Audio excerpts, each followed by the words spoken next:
नाजरीन, मैं हूं आपका मेज़बान अजाजवान और आप देख रहे हैं PPCI न्यूज़। नाजरीन, इस टाइम फैसलाबाद की मारूफ जगह पर मौजूद हैं। यहां पर कुछ दोस्त हमारे साथ मौजूद हैं, उनसे सवाल करेंगे फ़लस्तीन के हवाले से। आइए जानते हैं इनके जवाबात। अस्सलाम वालेकुम। वालेकुम अस्सलाम जी कैसे हैं भैया। सर? अल्हम्दुलिल्लाह, आप सुनाएं कैसे हैं? जी अल्हम्दुलिल्लाह। अच्छा सर, फ़लस्तीन में होने वाले जुल्म और सितम के बारे में आपका क्या ख्याल है? आप किस नज़रिए से देखते हैं? फ़लस्तीन में जो मुसलमानों के ऊपर जुल्म हो रहा है, ये एक हमारी उम्मत मुसलमा के लिए बहुत बड़ा चैलेंज है। जी एक शर्मिंदगी का बाइस है हमारे लिए कि हम इतने ज़्यादा इस्लामी ममालिक होने के बावजूद फ़लस्तीन के बच्चों के लिए, फ़लस्तीन की औरतों के लिए हम कोई भी कदम नहीं उठा रहे। जी ठीक है, ये हमारे लिए बहुत बड़ा एक अलमी है। जी इसमें मुसलमानों के लिए कह लो कि एक शर्म से डूब के मर जाने का मुकाम है कि इतना ज़्यादा मुसलमानों के साथ जुल्म हो रहा है और हम बिल्कुल भी आवाज़ नहीं उठा रहे। हम क्या, हमारी गवर्नमेंट भी इस चीज़ पे कोई आवाज़ नहीं उठा रही, लिहाजा हम शर्मिंदा हैं इस चीज़ पे काफ़ी ज़्यादा। क्या आप समझते हैं कि आलमी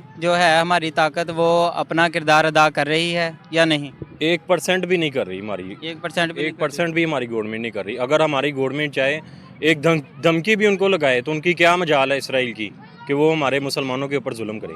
क्या फ़लस्तीन के मुसलमानों के लिए हम अपना किरदार अदा कर रहे हैं?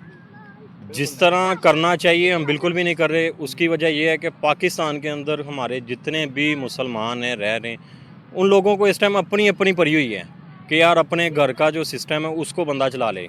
मिडल पर्सन जो है, जॉब करने वाला, वो तो इस टाइम बिल्कुल पिसा पड़ा हुआ है कि उसने आवाज़ क्या उठानी है। इसलिए सोशल मीडिया पे आवाज़ उठा रहे हैं लोग, बुरा भला कह रहे हैं जितना कर सकते हैं। हक तो ये बनता है हर नौजवान का कि वो जहाद के लिए निकले, जहाद करे, लेकिन अभी कुछ भी नहीं कर सक रहे। अगर आपको एक मौका दिया जाए फ़लस्तीन के हवाले से तो आप क्या करेंगे?